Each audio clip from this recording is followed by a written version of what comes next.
In the early hours, as the sun peaked over the horizon at Vuhledar, a coal mining town in southern Ukraine, Ukrainian tank crews prepared for what would become the most significant tank battle of the conflict.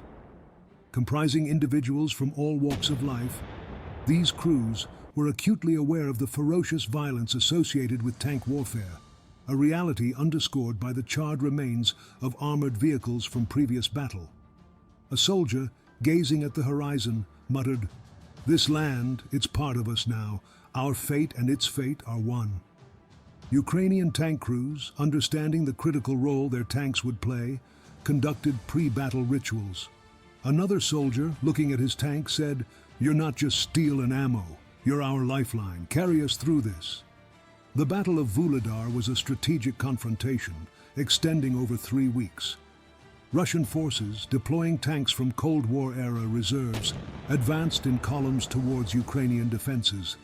In response, Ukrainian forces, exploiting their thorough knowledge of the terrain, established a network of traps and ambushes designed to disrupt and decimate the advancing columns.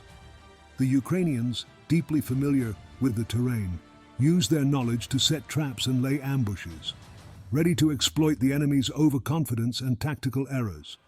As Ukrainian officials reported, Russia lost at least 130 tanks and armored personnel carriers, a significant blow to their armored forces.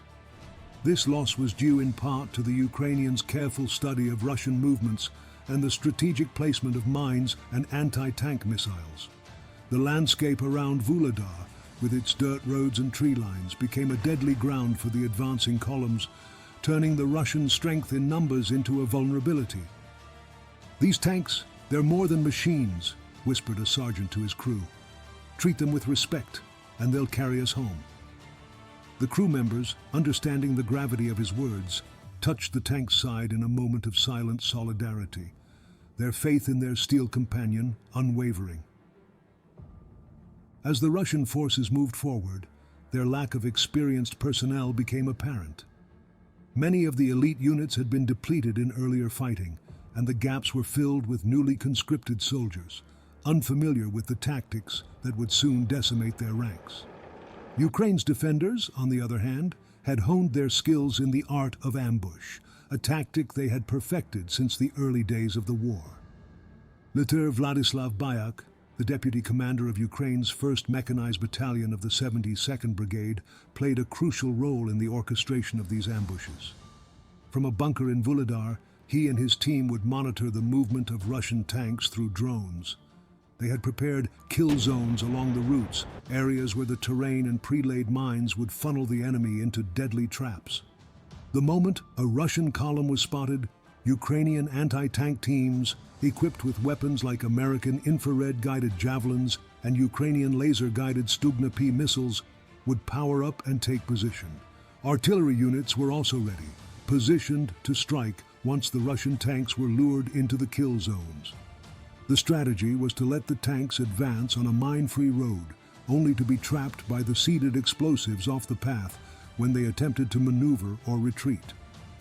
As the trap was sprung, the serene morning was shattered by the roar of missiles and the thunderous explosions of striking tanks.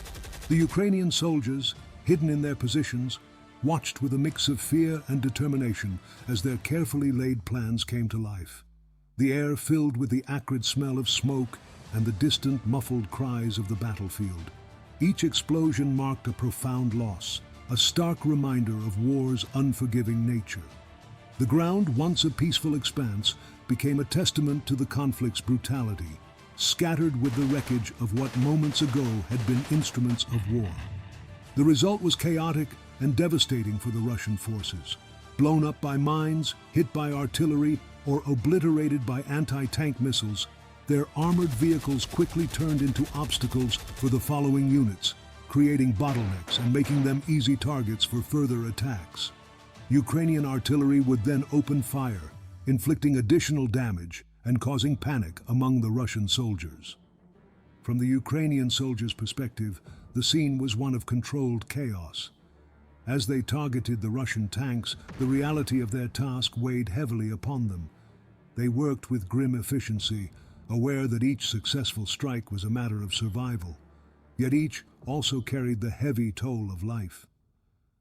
The battlefield was a cacophony of sound and emotion, with the soldiers navigating a fine line between duty and humanity, their resolve tested with every moment under the merciless sun. The Ukrainians also employed Western weaponry to great effect. American M777 and French Caesar howitzers, along with HIMARS guided rockets, typically used against stationary targets, proved devastating against the Russian armor.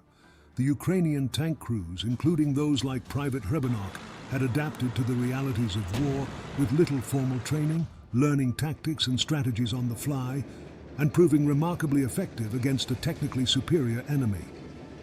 In ambushes, Ukrainian tank crews would conceal their tanks within striking distance of expected Russian paths. They would wait, engines off to avoid detection, using small heaters to keep the machinery ready for immediate action. When the moment came, as Russian vehicles entered their sights, they would strike with precision and coordination, often guided by drone operators providing real-time intelligence. In the midst of battle, effective communication was vital. Ukrainian tank crews and infantry relied heavily on their radios to coordinate every move. This constant flow of information was crucial, allowing for real-time adjustments to strategy and positioning. It wasn't just about relaying orders, it was about maintaining a lifeline between all units, ensuring that each soldier and tank was part of a cohesive and responsive fighting force. This communication network was a testament to the discipline and teamwork of the Ukrainian forces, turning individual acts of bravery into a collective wall of resistance. As the Russian tanks rolled forward, their crews confident of a swift victory, they encountered not an overwhelmed foe, but a cunning and prepared adversary. The Ukrainians, leveraging their deep connection with the landscape, turned every path and hideout into an opportunity for ambush. They laid traps along routes they knew the Russians would use, turning the advancing columns into easy targets. Each move by the Russian forces was met with a calculated response, revealing the Ukrainians' ability to turn even the smallest tactical advantage into a significant blow against their opponent. Ukrainian forces prioritized observation and intelligence, closely studying the adversary's tactics. By identifying and exploiting patterns in the Russian movements, they developed and executed counter-strategies, consistently outmaneuvering a force superior in numbers but not in tactical agility. Ukrainian forces relied heavily on observation and intelligence to counter the Russian advantage in numbers and equipment. They carefully monitored enemy movements, adapting their tactics to counter and exploit the Russians' predictable assault patterns. Through a combination of ground reconnaissance and drone surveillance, they identified weaknesses in the Russian formations and command structure, turning these insights into effective counterstrikes that continually frustrated and surprised the invading forces. Physical space, but a minefield of hidden dangers. The Ukrainians seeded the area with a network of explosives, creating a deadly trap for the advancing Russian tanks. These mines not only destroyed vehicles, but also created a psychological barrier, instilling fear and hesitation in the Russian troops. The very ground they advanced on became a silent but deadly enemy, adding a layer of complexity and danger to the Russian assault. After the battle, a soldier, her voice heavy with emotion, shared, "We fought not just for ourselves, but for all of us, for Ukraine." Another added, "Out there, in the heart of battle, we found our truest selves, brothers and sisters in arms, united by a cause greater than any one of us." The intense and perilous nature of the battle forged a deep bond among the Ukrainian defenders.